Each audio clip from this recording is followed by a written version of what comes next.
ఇంకోవైపు పైడి రాకేష్ రెడ్డి ఆర్మూరు ఎమ్మెల్యే, ఆయన ఇది ఈ మైనర్ బాలిక మీద అత్యాచారం అనే విషయం కానీ లేకపోతే ఈ పోక్సో కేసు వ్యవహారం కానీ ఇదంతా కూడా బాబా మరదళ్ళ లాంటి సంబంధం అని చెప్పేసి పైడి రాకేష్ రెడ్డి గారు అంటున్నారు.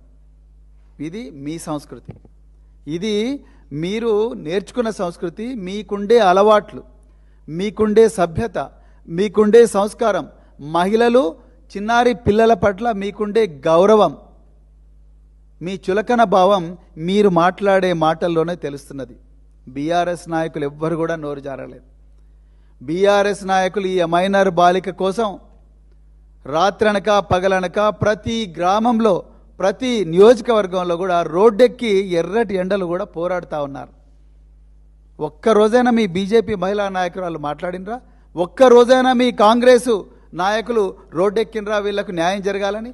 మీ గాంధీ భవన్ బీజేపీ ఆఫీస్ ఎదురుగానే ఉంటుంది కదా.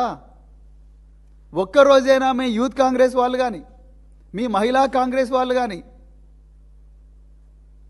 అక్కడ రోజు దందలు చేసి దళారీ పని చేసే మీ నాయకులందరూ కూడా గాంధీ భవన్ నుంచి రోడ్డు దాటి బీజేపీ ఆఫీస్ పోయినరా రేవంత్ రెడ్డి గారు? మీకు మా గురించి మాట్లాడే అర్హత ఒక్క నిమిషం కూడా లేదని ఈ సందర్భంగా నేను చెప్తా ఉన్నా.